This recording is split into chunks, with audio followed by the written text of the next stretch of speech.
दिनै रन्जन दैमारि बिथांनि जोनोम सान। रन्जन दैमारि बिथांनि जोनोम सानाव दिनै गुवाहाटी नोगोरमायाव थानाय एक्स एनडिपि बिथांमोना जोनोम सानखौ फालिगोन आरो गुवाहाटी नोगोरमानि एक्स एनडिपिल' नङा, गोबां एक्स एनडिपि बिथांमोना बिथांनि जोनोम सानखौ फालिगोन आरो लोगोसे एक्स एनडिपि बिथांमोनजों लोगोसे बिथांमोननि न'खरनि आरो बिथांनि बिनानाव, बिथांनि फिसाजो फिसाज्ला गासैबो बे जोनोम सानखौ फालिगोन। सासे हारसा फोरोंगिरिया बर' आइजोफोरजों बुजादों, सेन्देलजों बुजादों।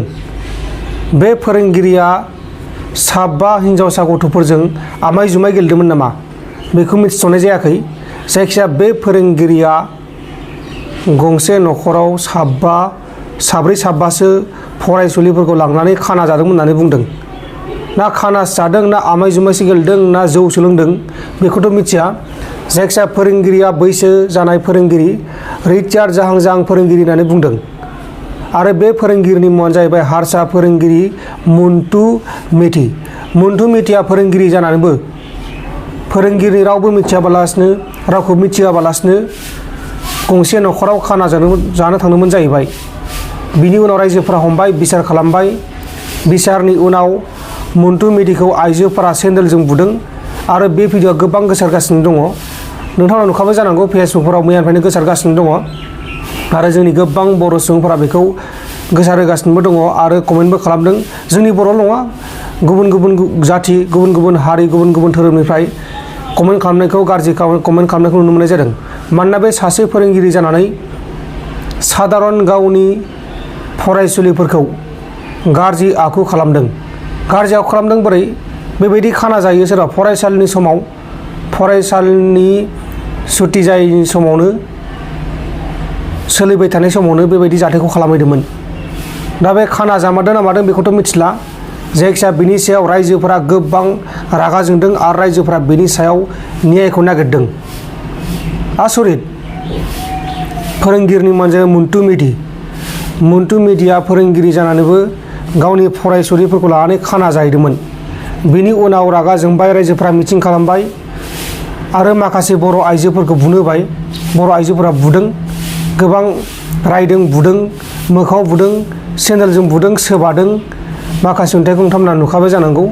दा जियानो जादोला माखासे बाथ्रा बुंदों रायजोफोरनिफ्राय, बेखौ खोनासंब्ला नोंथांमोना बुजिगोन। स्टाफरो इमान ठीक নহয়, स्टाफो अलप खेলি মেলি আছে ইহঁতৰ। কিন্তু যিজন এই মন্টু মেধি, তেখেতৰ মানে কেৰেক্টাৰখিনি আজি নহয়, আগৰ পৰাই ধৰচোন তেখেতৰ মানে কেৰেক্টাৰবিলাক ইমান ঠিক নহয়। আমি আগৰ পৰাই তেখেতক ধৰচোন লক্ষ্য কৰি আহি আছোঁ। তাৰ মানে স্বভাৱ চৰিত্ৰ ইমান ঠিক নহয়। মানে এই সুৰাপান কৰি সি স্কুলত আহে আৰু তাৰে ক্ষেত্ৰত আমাৰ 2 নম্বৰ নাৰুৱা গাঁওখনত ইমান জানা মানুহো নাই। আজি এই যি 4-5জন ছাত্ৰীক স্কুল টাইমত খানা খোৱাৰ কাৰণে লৈ গেল, এইটো আপোনালোকে চাওক। আমাৰ মানুহখিনি তাৰে মাকে দেউতাকে ধৰচোন কাম কৰিব যায়, ক'ৰবাত হাজিৰা কৰিব যায়। আজি চলি স্কুলত গৈছে ঠিকে, কিন্তু স্কুলত গৈছে না ক'ৰবাত ধৰচোন কিবা কৰিছে সেইটোতো নাজানে মাকে দেউতাকে।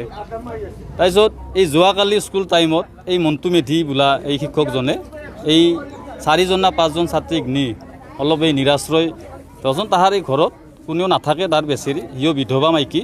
সি ধৰচোন ক'ৰবাত বেপাৰ চেপাৰ সেনেকৈ কৰিব যায়, ৰুমটো তালা মাৰি সি বেপাৰত যাই থাকে, কণ্টিনিউ যায় সি।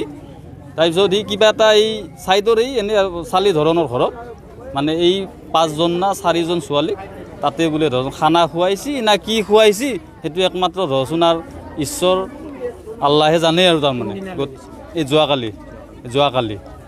যোৱাকালি লৈ গৈছে।